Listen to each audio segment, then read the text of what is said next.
Welcome to today's session of Cancer Cora, and today we are focusing on prostate cancer awareness, and we are very lucky to be joined today by Dr Ursula McGovern, Consultant Medical Oncologist at University College London Hospitals.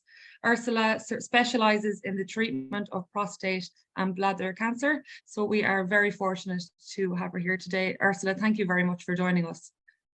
Thanks, Helen. Hi everyone, and I'm hoping over the next 45 minutes or so, I'll be answering any burning questions you've got about prostate cancer. And I'm really happy to be doing this talk today. My surname might be a bit of a giveaway, so I'm the daughter of Irish parents. Both my parents are from County Leitrim. So it's great to be able to do this to support the community of the Irish in the UK. So just to go through what I want to sort of talk through over the next few slides, really. So we're going to think about some facts about prostate cancer, and then we'll talk through what perhaps would be the common symptoms that men would get if they're going to be diagnosed with prostate cancer. I'll do a little bit about how we diagnose prostate cancer. So what actually happens to a patient when they get referred in with a query of a prostate cancer diagnosis, a little bit about treatment, and some thoughts about the future, because we're in a really good place now at the moment with prostate cancer, and there's a lot of exciting treatments coming on board and lots are happening. So it's, for me, it's a great cancer to be treating because we've got a lot of new options for our patients. So just thinking about where we are now with prostate cancer. So in the UK, this is now the most common cancer in men. Okay, so, and I'm sure lots of people listening to this will know someone who's been diagnosed with prostate cancer. It is a common cancer. So we're seeing roughly about 130 cases every day. And now these figures always lag behind a little bit. And of course, the pandemic has had a bit of an impact on this, but this is definitely a common cancer. And it's the most common cancer now that we're seeing in men.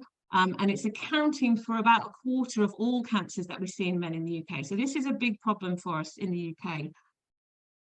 And if we think about, who gets prostate cancer, so really the peak age of prostate cancer development is around age 70. So that you can see by this graph, the sort of the peak from 65 and upwards. So we do see younger men, so it's rare below 50, but it does happen.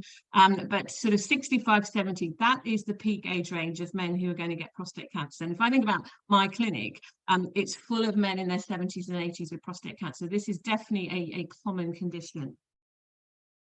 And again, just a few statistics, and I always try to be positive about this, because I think when people hear the word cancer, they always think, oh my goodness, that's awful, and if I get prostate cancer, this is a terminal disease. Well, absolutely not the case. And I really hope you come away from this session thinking, actually, do you know what? If this is diagnosed and it's diagnosed at an early stage, patients are very, very likely to be cured, absolutely cured. So you look at the cases of prostate cancer, about sort of 50,000 over 2014 to 2016, but that doesn't equate with the number of deaths, which means patients are doing really well. So they're surviving their prostate cancer diagnosis, and our survival rates are getting better and better in prostate cancer. So, we'll look back sort of 20, 30 years ago, and our statistics have improved dramatically. So we're doing a really good job.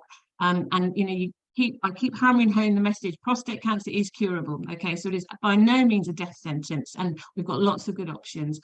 One thing we do struggle with, I think, with prostate cancer, though, is thinking about prevention. So, I think you think about lung cancer, and I think everyone knows lung cancer is associated with smoking. So if you don't smoke, you're likely to reduce your risk of lung cancer. We don't really know with prostate cancer what's causing it. So we don't really have sort of lifestyle advice that we can give. It's a common condition, and the risk of it increases with age in men. But there's not things that people are doing per se to increase their risk. So that's a bit tricky for us, because we can't give advice about, what you should or shouldn't be doing. It's one of those cancers where we haven't really identified what might be causing it. But we do know there are some risk factors for prostate cancer. So the older you are, the more likely you are to get it. And there's been some research saying that, if you live long enough, you're very likely to get prostate cancer, but that doesn't mean you're going to die from prostate cancer. So age, I guess, is the biggest risk. So the older a man is, the more likely he is to develop prostate cancer. Now, race definitely does come into this, and I think it depends where you are in the world in terms of the impact. So we know that if you're a black man, for example, you definitely have a higher risk of prostate cancer. So in areas in the UK with a high ethnic population, that's a problem. A real problem for America, where they've got high incidence of prostate cancer in Black men, and equally it's very low risk in Asian men. So it's one of those things where you know, race does come into it. Family history definitely may play a role in this. So we know if you have had a brother, for example, or your father had prostate cancer, that does increase your own risk of developing prostate cancer, and particularly if that relative was of a younger age. And we would sort of talk about 60 being quite young for prostate cancer. So if you have a relative, a close relative who's had prostate cancer, it is something you should be thinking about in terms of getting checked out. And I'll talk about that a little bit later on, how you might want to go about that. And we do have some families, and this isn't very common, but they actually have an inherited risk of prostate cancer. So there is a particular set of gene mutations, so the BRCA mutation. So people may know Angelina Jolie, she had an inherited risk of ovarian cancer from her mother, but actually BRCA also increases your risk of prostate cancer. So I certainly have some families where they know they have a genetic mutation, and we know the risk of prostate cancer is high. So that's not very common, but there may be some families with that. So I think really age is the biggest risk factor for prostate cancer. And it's really common, and anyone can get it. And I just sort of had a quick Google looking at famous faces, and look, I'm sure people will recognize many people here. So, you know, and it's great. A lot of celebrities talk about their prostate cancer journey, you know, trying to take the taboo out of the diagnosis. And it's common, and it can affect anyone. You know, it doesn't matter, you're rich, you're poor, you know, you still can succumb to prostate cancer. So it's very common. And just always sort of, you know, needs to be kept on the radar. And it's great that these celebrities are trying to make men more aware about risk of prostate cancer. So just a few other figures, just to sort of put it in perspective, because I said it's common. So we talk about now in the UK, 1 in 6 males will be diagnosed with prostate cancer. And I had a sort of look at the statistics in Ireland, and it's actually very similar. So I think in sort of the European countries, we're seeing a very similar trend. So I think if I'm talking about statistics in the UK, we can sort of expect that to be the case across certainly in Europe anyway. So we know this is common, and we know the incidence is going to keep going up. And that is partly because men are living longer. So if you live longer, you get older, your risk of prostate cancer does increase. So we are going to see the numbers going up over the next 20 years. And I can see that in my own practice. We're getting more and more patients coming through with a prostate cancer diagnosis. But again, you know, prostate cancer survival has tripled in the last 50 years. So we are doing really, really well with our outcomes for patients. So I think I mentioned this earlier. You look back to the 1970s, if you were diagnosed with prostate cancer, about 25% of those men would still be alive 10 years later. Now, we're looking at more than 80% being alive 10 years after their diagnosis. So our outcomes are much, much better for prostate cancer. So we're doing really well, and we're going to keep pushing to try and improve those figures. So a little bit, just to put it all in context, because we talk a lot about prostate cancer, and I know from my own patients, some people, they don't really know where the prostate is and what it does and what symptoms it may cause. So I just put this diagram up to show you. So the prostate gland sits below the bladder, and in a man, it's about the size of a walnut normally, but as a man ages, it does get bigger anyway. So that's the normal aging process. And if you look at the diagram, you can probably see if that prostate starts getting bigger, it's going to start putting pressure on urine coming from the bladder and through the prostate. So that's why probably the most common of all the symptoms is problems with your waterworks. It starts to get a bit tricky to pass urine. So the prostate sits there, it gets larger over time anyway, but if there's cancer there, that's also going to enlarge it as well. And its role is it produces semen, and it produces a protein called prostate-specific antigen, so PSA. And I'm going to talk about PSA quite a bit now, so because many people have heard of it, because we can do a blood test to check a PSA level. And that PSA, that prostate-specific antigen, is a protein that's made by the prostate. So that does help us in trying to diagnose prostate cancer. So This is a question I get asked all the time. So, because if you think about in this country, we have screening for breast cancer, we have screening for bowel cancer, we can screen for cervical cancer. We actually don't have a formal screening program for prostate cancer. And this is a problem for us because I've just told you how common it is, and we should have some way of trying to screen men for prostate cancer.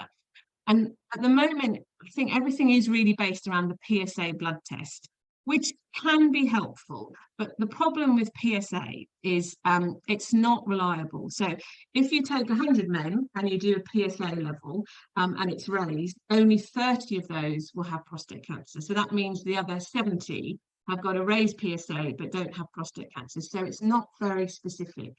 You can still have prostate cancer and your PSA level can be totally normal. So it's not going to necessarily pick up all prostate cancer patients.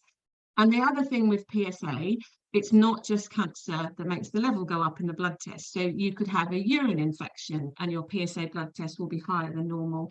You could have the benign enlargement I talked about that all men get as they get older. So just benign enlargement of the prostate, that will make your PSA go up. So this is a problem for us because you can imagine men go along to their GP, they have a PSA blood test is raised, they get referred as a possible prostate cancer, and actually they don't have prostate cancer at all. So it's a really difficult sort of scenario that we're in, because I do know that lots of GPs will start randomly checking PSAs as part of a well man check. And you know, I can understand that, and I've certainly seen patients who have been diagnosed with prostate cancer purely because of that blood test being done. But there's been a lot of studies showing it's just not a good enough screening test. And actually, when they put all those sort of data together, it doesn't really help improve outcomes long term. So, you know, we do need a screening test that's reliable, and we need a screening program.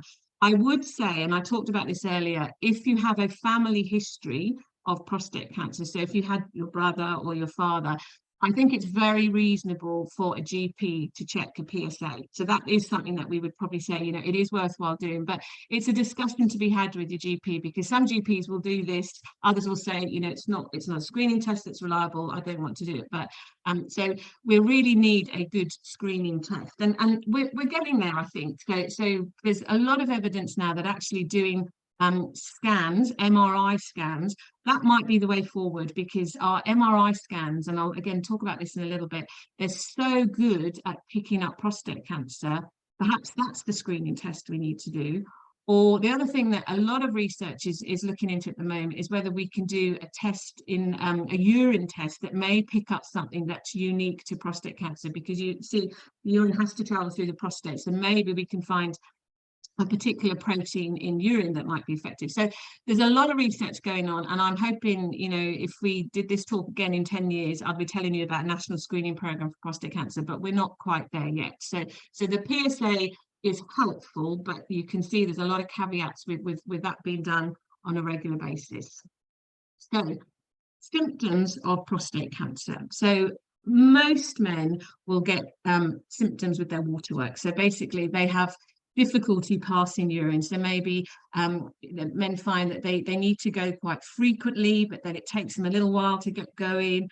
And then they don't pass good volumes of urine, and there's a bit of dribbling at the end, and it's all because that prostate is getting enlarged.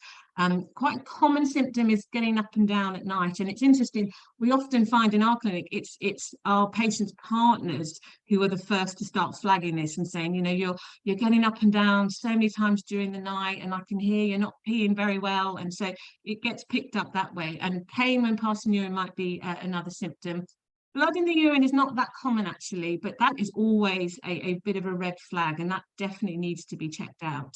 And I've said, you know, some prostate cancers may get picked up by a raised PSA test. So we certainly do have men who have no symptoms with their waterworks whatsoever. GP does a PSA because they're just doing a sort of well man check, and the PSA level is raised. So we will get patients coming through who don't necessarily have waterwork symptoms. And I guess, again, the difficulty for us is, as you age, as your prostate gets bigger, you get all these symptoms as well. So that's the problem, because it's not unusual for older men to have a few problems with their waterworks. That doesn't mean you've definitely got prostate cancer. So it can be quite difficult to figure out what's going on. But I think if you've got symptoms like this, it's definitely worth going to see a GP, and then your GP can look into a bit more detail for you. So don't stay at home with problems with your waterworks. It may be absolutely nothing to worry about. It's part of the natural aging process, but definitely worthwhile getting it checked out. Okay. So what would normally happen in that scenario? So generally, a lot of our patients, they might go to their GP, they'll complain about their waterworks, they'll have a blood test, the PSA will be done.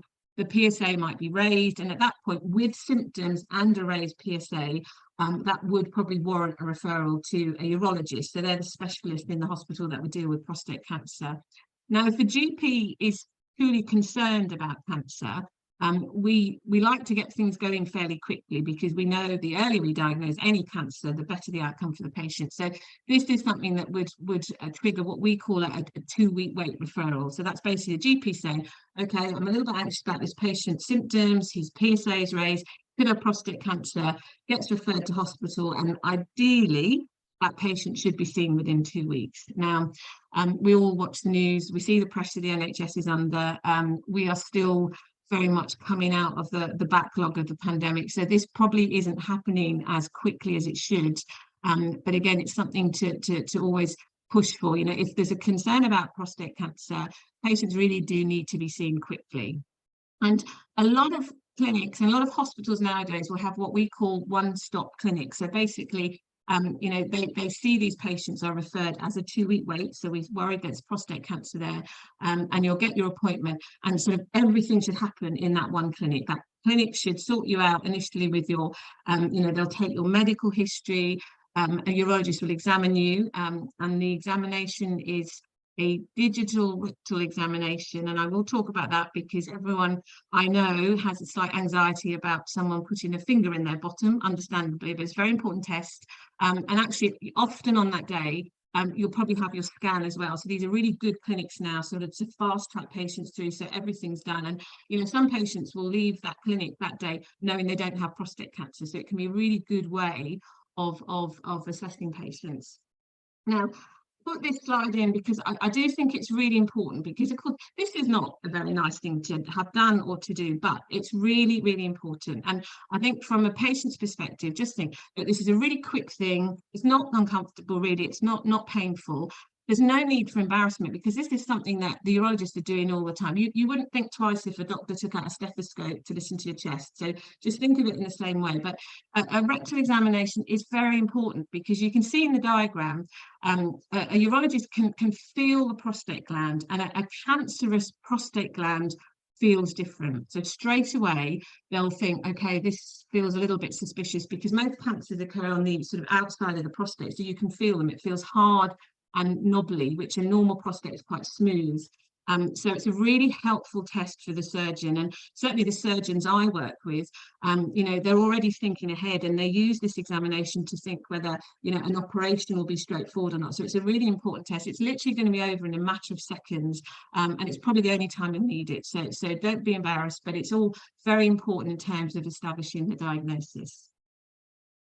So we talked about, you know, scans that need to be done. So the scan that's good for prostate cancer is an MRI scan. And I just put a picture on the bottom there. So it's sort of, you go into a tunnel. It's a little bit noisy, and it is a little bit claustrophobic for some patients, but it's a fantastic scan for looking at the prostate gland. And I appreciate the picture probably looks a little bit like just a grey amount of blobs, but actually what we can see there is a clear prostate cancer. So a good radiologist who looks at prostate cancer scans all the time will start to be able to say, you know, it definitely looks like prostate cancer, it's confined to the prostate, or there's evidence of its spread. We might see lymph nodes to suggest that the cancer spread. So MRI is a fantastic imaging test for us. And again, a lot of these scans might happen on the day that you see the urologist, because then it allows us to start planning what we need to do next. So MRI is very important for prostate cancer, and that would be the scan of choice. And all hospitals would use MRI to diagnose prostate cancer, and it starts to tell us, you know, what's the size of the tumor, you know, whereabouts it is. And again, you know, thinking ahead, it's sort of helpful for the surgeons in terms of what they might be planning for a patient.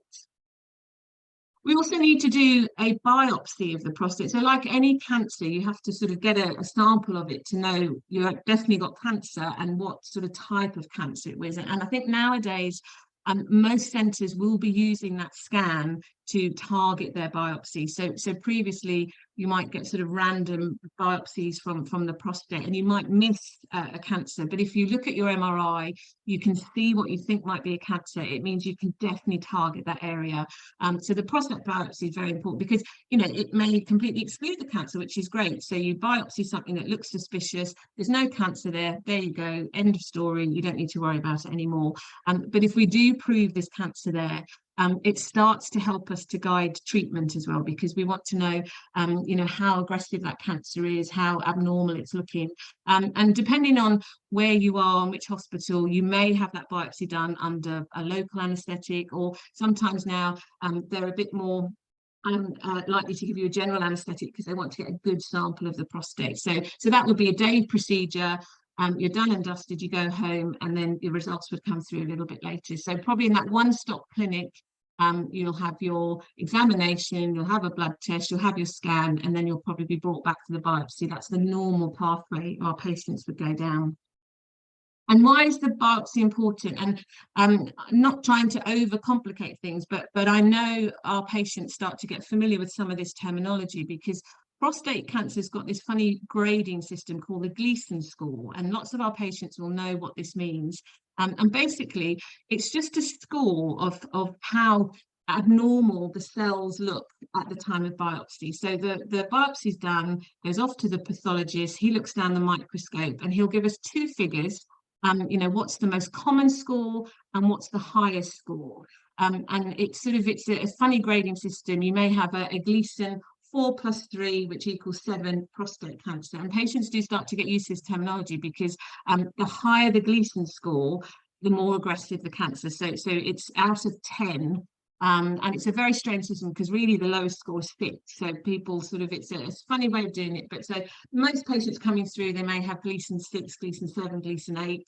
9 and 10 are more aggressive. So I guess it is important for us as the doctors to know the Gleason score, because it does influence what we do. You know, if you've got a more aggressive cancer on biopsy, you're probably likely to treat it more aggressively. So patients will start to understand the scoring system. And, you know, again, your urologist or your oncologist will explain this to you, but the higher the score, the more probably we need to intervene. So how do we decide what treatment we need for prostate cancer? And again, prostate cancer is perhaps slightly unique. It's not just, okay, you have an operation, like, and that's it. You know, there are choices for patients. And I guess our role is to try and give patients that information to make their own decision. So how do we make our treatment recommendations? So we need to think about how big the cancer is. So we get that information from the rectal examination, we get that information from the scan. So what's the size of the cancer? We need to look at the grade of the cancer. So I've talked about the Gleason score. So the grade of the cancer is very important in our treatment decision making.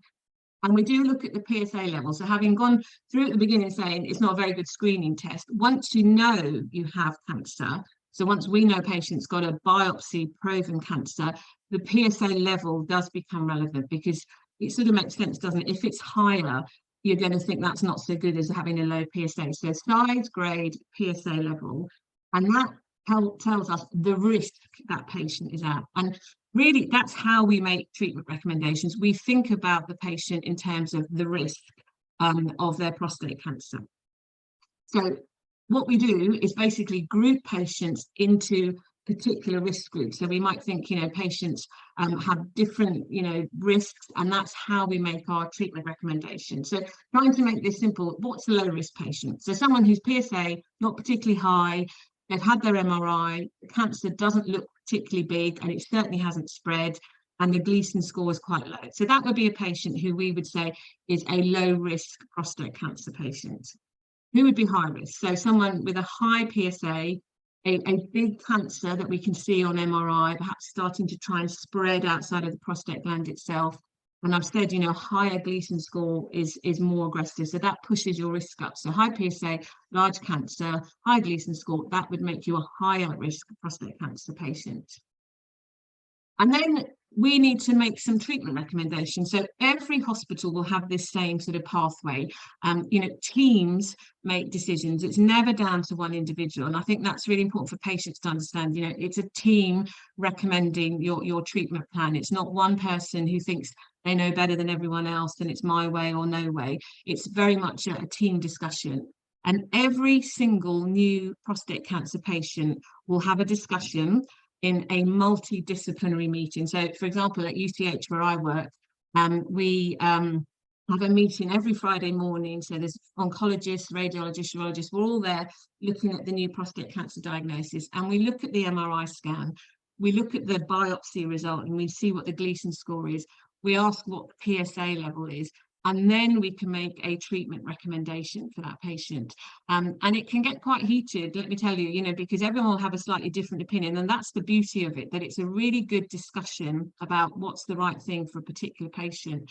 And again, something that's probably quite unique to prostate cancer, actually, there are choices at this point. So for many patients, they're going to be suitable for more than one treatment option. And that's, I guess, our role. We want to be able to counsel patients about their choices and let them be involved in the decision making. So we can make recommendations, but ultimately it's up to the patient what they want to do. And there are lots of treatment choices for prostate cancer, and I'll go through these in turn. It's not one rule fits all. Absolutely, it does come down to choice as well. So we could just survey patients, and I'll talk about, which sounds slightly odd. You've just proven someone's got prostate cancer, and then you're not going to do anything about it. Surgery, so you can have your prostate removed. Radiotherapy, focal treatment, which is just treatment to the prostate itself, and we'll talk about that, and then hormonal treatment. So lots of potential treatment options for patients to have a think about.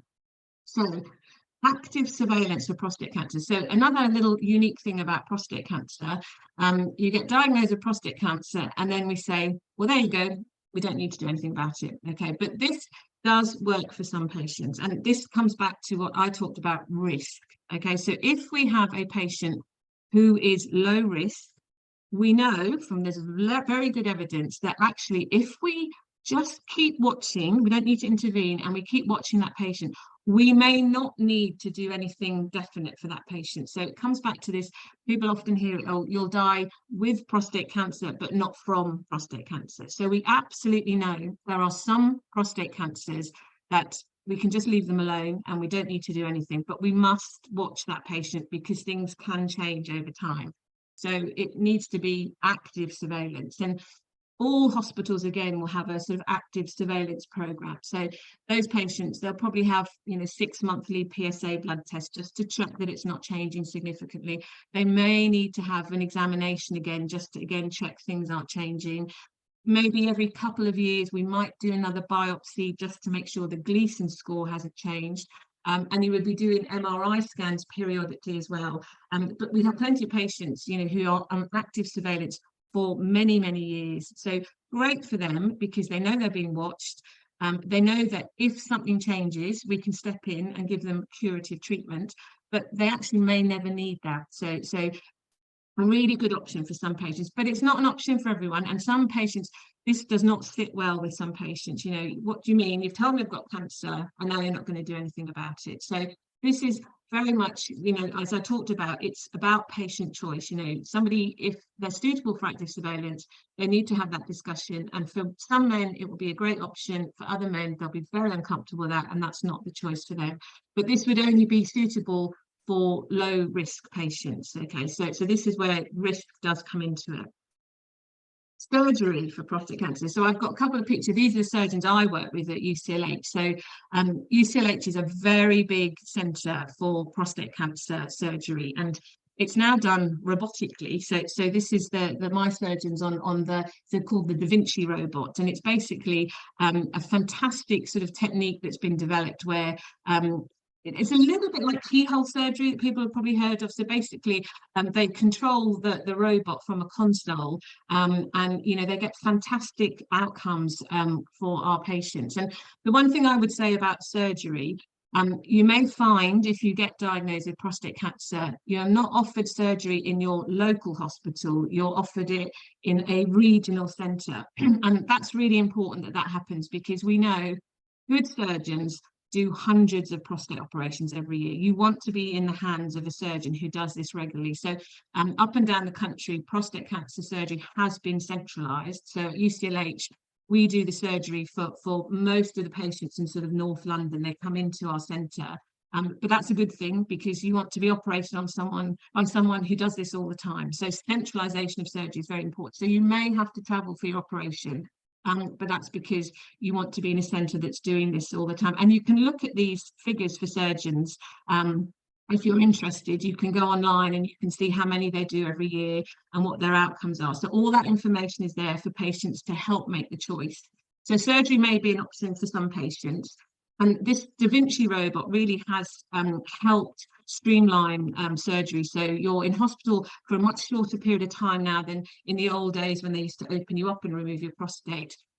You're less likely to have side effects, there's less blood loss, you're much quicker to recover after your operation. So really nowadays, you should be offered a robotic prostatectomy. That's the standard surgical treatment. So you want to be in a centre that's doing this. And really this is becoming standard of care. So it's a good way to have your operation, and your outcomes are likely to be much better than they were perhaps 10-15 years ago. And who's suitable for surgery? So I said, it's different people have different options. So in our centre, if you're relatively young and healthy, and we sort of 75 is still relatively young in our eyes, so that would be a good candidate for an operation. If you're going to have an operation, we want patients to have a good life expectancy. So perhaps patients who've got lots and lots of other medical conditions, perhaps surgery is not the right thing for them. And again, I talked about risk. So if you're low risk with your prostate cancer, or you're sort of middle intermediate risk, surgery is a good option for you. And I think nowadays, it's important to think about outcomes. And I said that, you can look up a surgeon and you can look at what their outcomes are, because with sort of 10-15 years ago, with more invasive surgery, men would often be incontinent after they had their prostate removed. They may not maintain their normal erectile function. Good surgical outcome now is you will be continent and you will maintain erectile function. And so that's really important for men. So you can look at all those figures and think about that. And the robot has helped to do that. So less invasive surgery is better. So you get very good outcomes with surgery. Radiotherapy is now coming into sort of the remit of the oncologist, and I think sometimes people forget that radiotherapy is a fantastic treatment for cancer and absolutely a curative treatment for cancer. And this is just basically trying to kill off the cancer cells with radiation. So this is a very good alternative option. And I think really, if you look at outcomes, you probably get as good an outcome with radiotherapy as you would with an operation. So again, it comes back down to patient choice. And what we try and do with our patients is, if we say they're suitable for many options, they get to have a chat with everyone about it. So they'll see a surgeon who'll talk them through what an operation would involve. They'll see a radiotherapist who'll talk them through what radiotherapy would involve. And they'll hear about active surveillance. So you see everyone, and that allows you to make your choice. And radiotherapy, very effective treatment. And for some patients, this is a better option. They don't want to have an operation. They don't like the thought of being, on the robot, being in hospital. They don't want to lose their prostate. Radical radiotherapy, so curative radiotherapy, no surgery involved, and you're treated on a daily basis. So you come up to your hospital Monday to Friday. There's the machine in front of you, so you sort of lie on the machine. You have your radiotherapy dose, very quick to deliver. And different hospitals will do different schedules. I think most are now coming towards about 4 weeks of treatment, but it could be up to 6 weeks. So that could be a very good option for some patients as well. And then there's different types of radiotherapy, and I don't want to get too technical, because this would all be talked to through with a patient, but brachytherapy is another type of radiotherapy where you basically put your radiation directly into the prostate tumour itself, and that allows us to deliver a higher dose of radiation to the cancer. So again, not necessarily suitable for everyone, and brachytherapy perhaps will be for more higher risk patients sometimes. So again, that discussion would be had with a patient about what might be the role. And I did include a picture which probably is a little bit off-putting, because it does mean you need a general anaesthetic, but it does allow a much higher dose of radiation to be given directly to the prostate. So for some patients, this will be a good thing. And, you know, we might give brachytherapy to patients who are slightly higher risk. So, you know, again, it comes back to this whole thing about risk, and the more the risk, perhaps the more intervention that we would give. Because remember, at this point, we are still absolutely talking about curing prostate cancer. All of these treatments are given to cure prostate cancer. Side effects of radiotherapy, I thought I'd mention, because, you know, again, that sometimes puts people off. And I think nowadays, our radiotherapy techniques are, you know, they're really high tech, and they've got really, really good functional sort of radiotherapy. So most side effects are actually generally short-lived. So what can happen with radiotherapy, if you think about it, there's a beam of radiation trying to treat the prostate cancer, but there'll be other things in the way that will get a dose of radiation as well. So you may have a bit of bowel side effects where you get a little bit of diarrhea after your treatment. The bladder will get a bit of a dose of radiation, so you get a little burning, stinging. Can be quite tiring, particularly if you're coming up and down to hospital every day. And again, this may be something that you have to travel for, because not all hospitals have radiotherapy facilities, and the skin can get a little bit sore. But generally, most patients, you know, tolerate radiotherapy really very well, and the short-term side effects tend to sort of go after your treatment's finished. There are some later side effects with radiotherapy, and I think we're seeing those much less now because our techniques are better.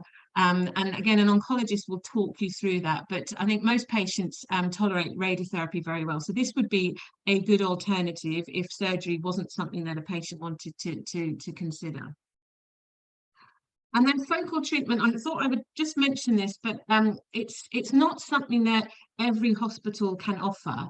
And it tends to be more in the remit of the big sort of centres in the UK. But as a patient, this may be something that you want to explore. And certainly at UCLH, we have a big focal treatment centre, and we get lots of referrals of patients coming from up and down the UK. So focal treatment, so that's basically just treatment just given to the prostate itself. So you're not having an operation to remove it, you're not having radiation. It's definitely not suitable for higher risk disease. So, because I would say it's still, you know, it's not absolutely a proven good treatment for prostate cancer, but it's definitely something some men like to explore if they don't want to have an operation, they don't have radiation. And there's different techniques. You can freeze the tumor, so cryotherapy, cold treatment, or you can use ultrasound waves to try and blast the treatment. So not available everywhere. And I think, you know, the evidence for its long-term use or benefit is still sort of being gathered. So, but certainly can be worth a discussion. So you can ask to be referred for focal treatment if that's something that you want to explore. And like I say, you know, for example, at my hospital, we see patients from all over the country wanting to explore focal treatment, but it's not something that's going to be offered everywhere. So I think hopefully you sort of can see there are options, and we go back to this whole concept of risk. So a low-risk patient, you could offer active surveillance, you could offer surgery, you can offer radiotherapy, you could offer focal treatment. All of those are good options. Intermediate and higher risk, so not so suitable for surveillance, and focal treatment really probably doesn't have a role there. And these patients do need more definitive treatment. So they need an operation or they need radiotherapy. And, you know, it comes back to why the role of the multidisciplinary team is so important, because we can advise what is suitable, but equally, we can also say what's not suitable. And while I've said, you know, it's really important that patient choice is very much part of the decision making, you know, we have to remember it's got to be medically appropriate. So, you know, we often have patients referred into us who perhaps their local team has said, well, they're not going to be suitable for an operation. They're desperate to have an operation, so they try and go somewhere else to see if they can have an operation there. Well, I would say if your own team has said it's not the right thing to do, listen to your own team. You know, it's not about, well, I'm going to go somewhere else and get what I want instead. So I think, you know, we will offer choice, but it's got to be the right choices. So, you know, some patients may want focal treatment, but actually if you've got high risk prostate cancer, that is not the right thing to do, and it shouldn't be offered. So it's a two-way process. I think we really want patients to be involved, but equally, you know, we want patients to sort of listen to the advice that they're getting, because we know what we're talking about, and we're trying to make sure outcomes are good for our patients. So what happens after treatment? So generally, if you've had an operation or if you've had radiotherapy, you would be monitored usually by a blood test, by the PSA. So this is where PSA does become very helpful, because if you've had your prostate gland removed, you shouldn't have any detectable PSA on a blood test. So if we do a blood test and suddenly we see the PSA level going up, it does suggest that there's been a recurrence of the prostate cancer. Patients, particularly if you've had surgery, there's very good clinics now to help men sort of get regain their continence, and if there's any problems with erectile function after surgery, that will all be supported. So you know, there'll be encouragement to have pelvic floor exercises, lots of things that can be done. So you're very well supported to help the recovery after your surgery. It's not a cancer where we do routine follow-up scans. So I know a lot of my patients find that quite difficult. You know, they say, well, when am I going to get another scan? It's not something we do. We tend to monitor the PSA and symptoms, and only if there's something concerning us, that's probably the time that we'd scan. And often now, we're discharging patients back to their GP for follow-up. So these aren't patients that need to keep coming up to hospital, having lots of blood tests. If you've had a good outcome with your operation or your radiation, your PSA is undetectable, you're very likely to be cured. And that can be something that can be followed up locally with the GP. So we do discharge lots of patients back to GP for further follow-up. So one of the other treatments I mentioned, hormonal treatment. And to be honest, I could do a whole other talk just on hormonal treatment, because this is a real pivotal part of treatment for prostate cancer, and really is very much part of what I do as a medical oncologist, because I tend to see prostate cancers that are slightly more advanced, and this is where hormonal treatment does really come into the fore. So what do we mean about hormonal treatment? So testosterone is really a driver of prostate cancer, so the male hormone testosterone. And so we know that prostate cancer in nearly all patients initially is dependent on testosterone for it to grow. And that's produced by the testes in the man. So if we can reduce a circulating testosterone level, essentially we can starve the prostate cancer of what's making it grow. So it's a fantastic treatment for prostate cancer. It's not something that's needed to be done if you're having an operation or you're on active surveillance. We do sometimes give hormonal treatment with radiotherapy, because it makes the radiotherapy outcomes better. But certainly in more advanced disease, which I'll talk about in a little while, this is where it really comes into the fore. So we need to get that testosterone level down, and that treats prostate cancer very well. And the way we do that usually is just by a simple injection into the tummy. So men have a hormone injection every 3 months, or it can now be given every 6 months. And that will lower the testosterone level almost to undetectable levels.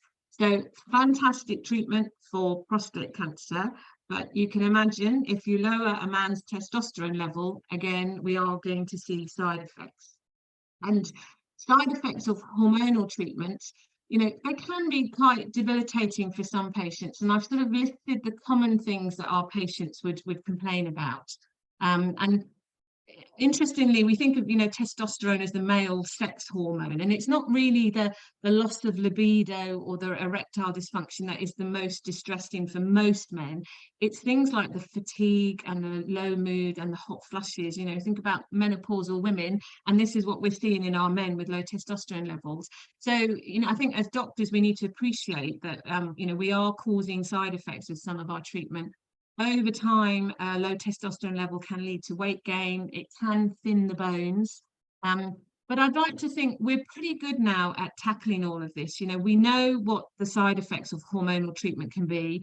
We know there's lots of things we can do to help improve quality of life and to allow men to maintain a good quality of life. And I think in particular, our specialist nurses, the prostate cancer nurses, are very good at picking up on this, and they'll counsel our patients about potential side effects and what we can do about it. So a very, very effective treatment for prostate cancer, but I think we would all accept there are side effects that come with hormonal treatment for prostate cancer.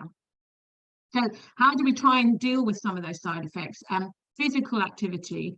I can't emphasize this enough, and I think this is not just unique to prostate cancer, it's for most cancers, but definitely with our patients who are on hormonal treatment, we really try and encourage physical activity. It really helps with the side effects. So we know it actually has an impact on survival for prostate cancer, maintains quality of life, your mental health improves, and patients just feel better. So a lot of centres will offer men who are on hormone treatment exercise classes and group activities, just to encourage them to keep physically active. So it's really, really important.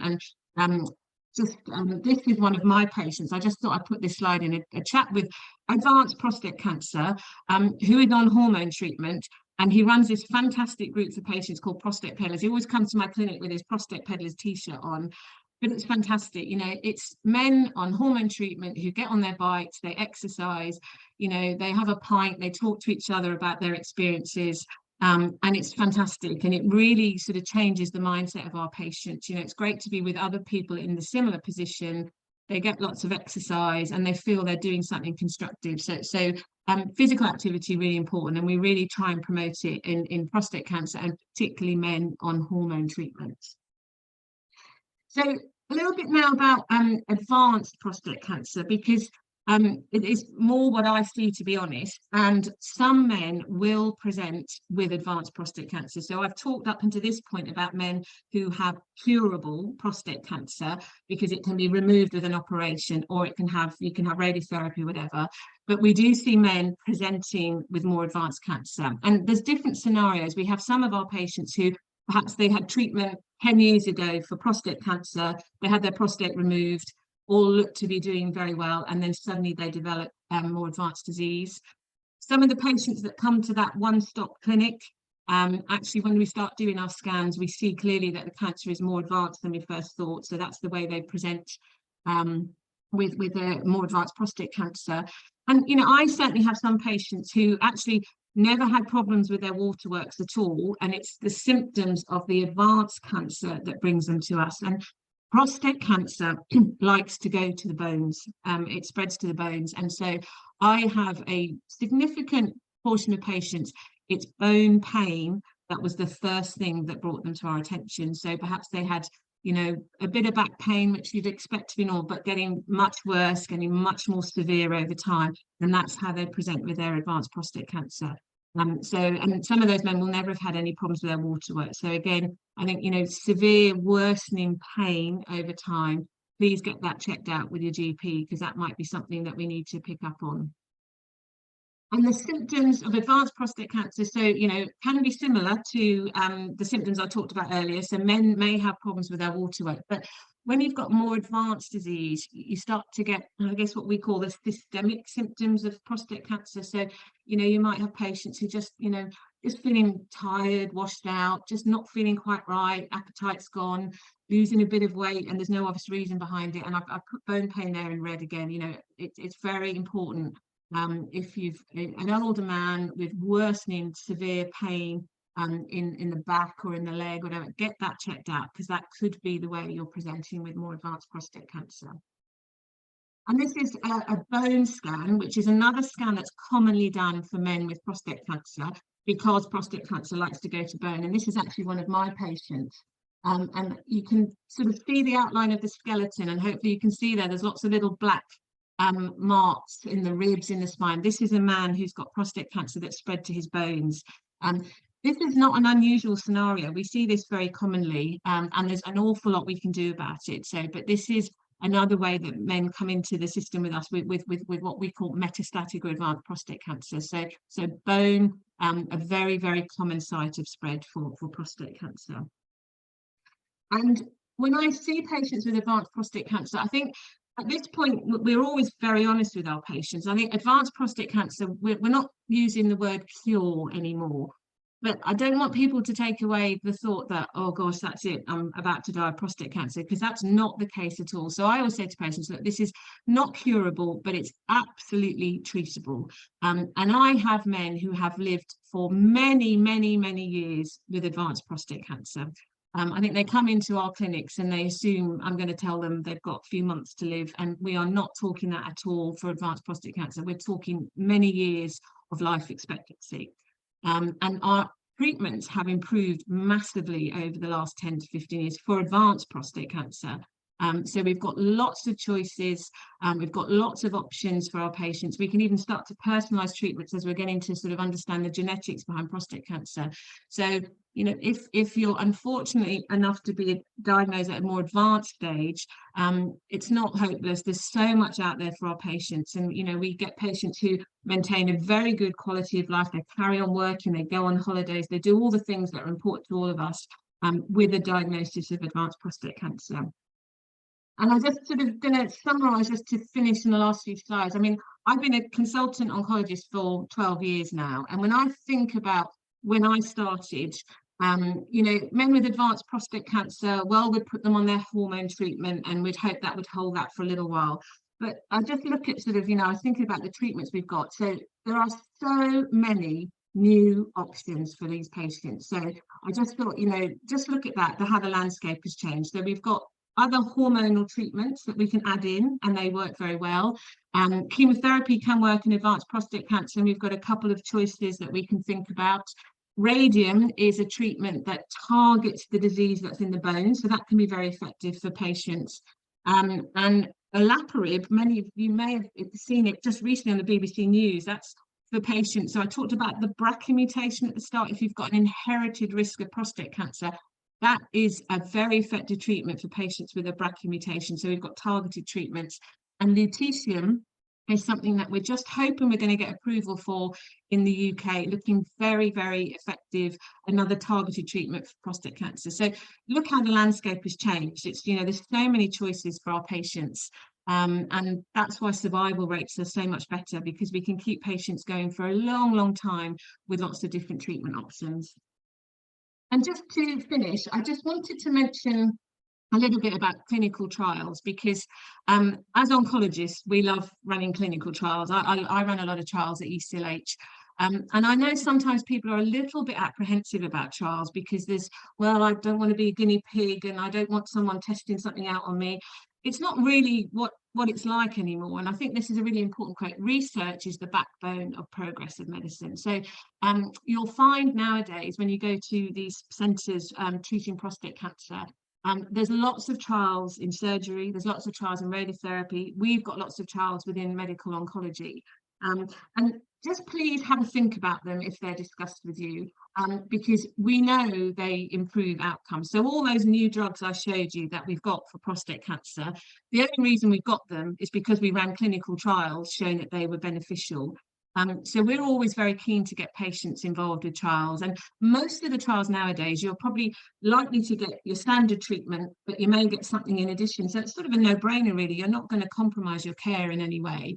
So keep an open mind, have a think about it. You absolutely don't have to go into a trial at all, and I don't want you to go away thinking, oh gosh, if I don't go into one, I'm not going to be very popular. That's not the case at all, and you know, it's not the right thing for some patients, and it won't affect future treatment choices for you. But just keep an open mind, because I think it's a fantastic way to get access to new drugs, and particularly in the UK, it can take quite a while for drugs to be approved. So the trials are a great way to get access to things. So I think that might be my last slide. So to conclude, I hope you appreciate prostate cancer is common, but absolutely curable if we diagnose it early. And you do have choices about your treatment options, and it's not one rule fits all. And hopefully you'll be counselled and guided about what might be the right choice to suit you. And the future is looking bright for prostate cancer. There's lots of new options on the horizon. There's lots of trials going on at the moment. So I think our statistics are going to get better and better. You know, we're going to see more prostate cancer, but we're just going to get better and better at treating it as well. So I think that is me finished. So I'll stop sharing my screen now. and go back to Ellen. Ursula, Hi. thank you so much. That was so interesting, and I think you covered everything, to be honest. There, I'm looking through the questions that were sent in, and I think they're all covered, to be honest, but we'll still go over them anyway. But one thing I just wanted to double check with you, Ursula, is the PSA test. Is that done similar to a blood test? It's done in the Yes, yeah. So it's just a blood test. So when your GP's checking your cholesterol and your blood count, they can do a PSA at the same time. So it's a straightforward test. Yeah, yeah. That's brilliant. It's great to see there's so many treatments and that the survival rates are so high. It's very positive. Yeah, yeah. And it's all about that early diagnosis. So, you know, the earlier we know about it, the better the outcome for the patient. So that's why it's so important. If you've got symptoms, just get them checked out, because you know, it's so much better to know about it earlier on in the pathway.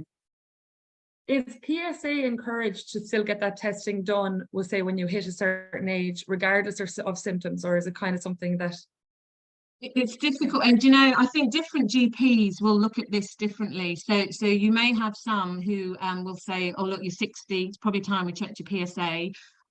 Some will say, well, there's no screening program, I'm not going to do it. I don't think many GPs would refuse if they were asked to do it. So if a patient feels very strongly, it's not an unreasonable thing to do, but it's all the caveats that come with that. You know, if it's raised, it might not be cancer, you're going to end up having lots of tests. That causes a huge amount of anxiety. And I guess with my sort of NHS hat on, it means the system gets flooded with patients who actually don't have cancer, and it slows everything down. So we need a better screening test is actually the answer. But I think definitely with a family history, I think it's worthwhile getting a PSA check. Yeah. Yeah, that actually is one of the questions that came in, Ursula, was, am I more likely to get prostate cancer if my father had it? You are. So we definitely know if you've got a first degree relative, so father or brother, you're more likely to get prostate cancer. So it doesn't mean you're definitely going to get it, but your risk is higher. So it's about just, you know, I mean, we would normally say to patients, perhaps, you know, maybe their sons should get a PSA check or whatever. So there is definitely a higher risk in families. Yeah. Okay, thanks for that. Another one that came in is, what increases the risk of developing prostate cancer?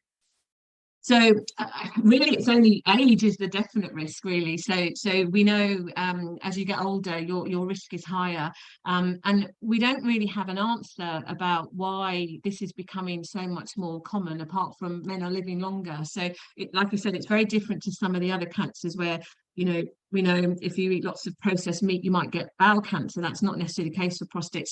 So a lot of research going on to try and figure out, you know, why are we seeing so much of this? And it's not necessarily going to be something that, you know, lifestyle choices that people are making. Okay, thank you for that. Another one is, how does prostate cancer compare with other cancers? In terms of? I'm guessing maybe in terms of survival rates, possibly. Yeah. So it's probably better, to be honest. I mean, you know, I sometimes say to patients that no one wants to get cancer, but if you're going to get a cancer, prostate cancer is by no means the worst one to get. So, you know, if I say to my patients with advanced prostate cancer, they've got life expectancy of many, many years, there's not that many other cancers that would say that. So I think probably our outcomes are better. You know, some of our patients, you put them on their hormone treatment, that's it, they just go into complete remission and everything is great. And you know, you don't tend to see that with other cancers, so probably it's better than some other cancers. Yeah.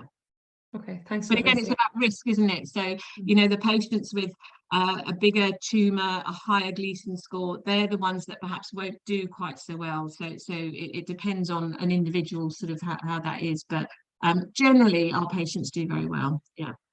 Okay, thank you for that. Another one, I know you've already covered this, but we'll just answer it again if you don't mind. Why is there no screening program for prostate cancer? Yeah, I mean, it is frustrating, and you know, it is partly about the PSA is just not reliable enough. So you can't really have a screening program where a significant proportion of patients won't have the cancer that you're looking for, even if you do the PSA test. So it's just, it needs to be a good screening program. It needs to be specific, it needs to be sensitive, and that's just what we don't have at the moment. So whether we'll find that if we do MRIs on men above a certain age or a certain risk, that will be a good screening test, or we may come up with this, you know, something in urine that we can detect. So I will get there, I'm sure. But we don't have a good test at the moment, unfortunately. And given it's the most common cancer in men, that's a real, you know, a loss, because we should be trying to eke out these cases nice and early. Okay, thank you for that. And another final one that came in is, what are the warning signs of prostate cancer? So I think, you know, we talked about problems with your waterworks. So I think that is the thing to get checked out. And it is difficult because as you get older and your prostate cancer grows anyway, it's very similar symptoms. So, you know, problems passing urine, blood in the urine is not normal. That has to be looked into. And then I think with more advanced disease, it's, you know, getting that niggling pain that's got much worse and not going away, get that checked out. You know, I see that, you know, we have patients who get to the point where it's so bad they have to come in through A&E, and that's the way they're diagnosed with cancer, and it's a dreadful pathway for them to come into the system. So, you know, GPs are seeing patients, they will review patients. You know, go to your GP if you've got any concerns. Great. Ursula, thank you so much. That was such an educational workshop, and I really appreciate you joining us today. Welcome.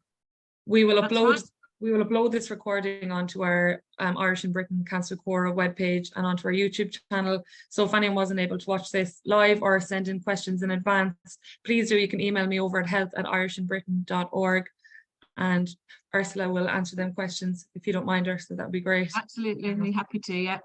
Thank you. Thank you so much. Thank you. Thanks. Bye. Thank you very much.